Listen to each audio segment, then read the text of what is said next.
પ્રશ્ન 1. વિટામિન એની ઉણપથી શરીરના કયા અંગને નુકસાન થાય છે? તો તેનો સાચો જવાબ થશે ઓપ્શન સી, ઓખ.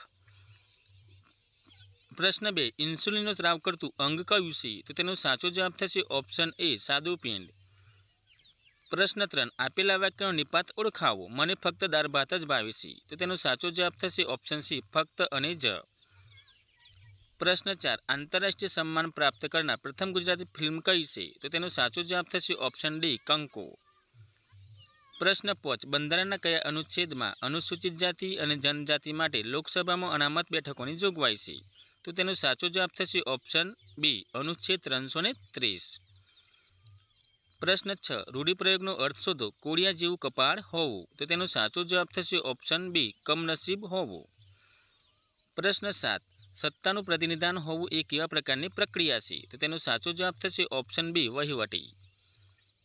પ્રશ્ન 8. સ્વતંત્રતા, સમાનતા અને બંધુતાનું સૂત્ર કઈ ક્રાંતિએ આપ્યું હતું? તો તેનો સાચો જવાબ થશે ઓપ્શન સી, ફ્રેન્ચ ક્રાંતિ.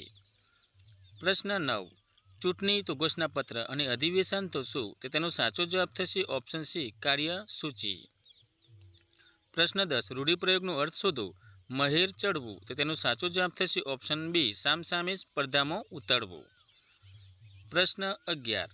1857ના વિપ્લવમાં નેતા નાના સાહેબ પેશવા ગુજરાતના કયા ગામમાં આવીને સુપી રીતે રહ્યા હોવાની લોકવાયકા છે? તો તેનો સાચો જવાબ થશે ઓપ્શન એ, સિહોર અને ભાવનગર જિલ્લો. પ્રશ્ન 12. ભારતમાં આયોજન પંચની સ્થાપના ક્યારે થઈ હતી? તો તેનો સાચો જવાબ થશે ઓપ્શન સી, ઈસવીસન 1950માં. પ્રશ્ન 13. ઈસવીસન 1178માં સોલંકી વંશના કયા રાણીએ મોહમ્મદ શિહાબુદ્દીન ગોળીને હરાવ્યો હતો? તો તેનો સાચો જવાબ થશે ઓપ્શન સી, નાયિકા દેવી. પ્રશ્ન 14. રાજ્યનીતિના માર્ગદર્શક સિદ્ધાંતોને કયા દેશના બંધારણમાંથી લેવામાં આવ્યા છે? તો તેનો સાચો જવાબ થશે ઓપ્શન ડી, આયર્લેન્ડ. પ્રશ્ન 15. આપેલા વાક્યનો પ્રેરકનો સાચો વિકલ્પ શોધો. માળીએ ઝાડ કાપ્યું. તો તેનો સાચો જવાબ થશે ઓપ્શન સી, માળી પાસે ઝાડ કપાવ્યું.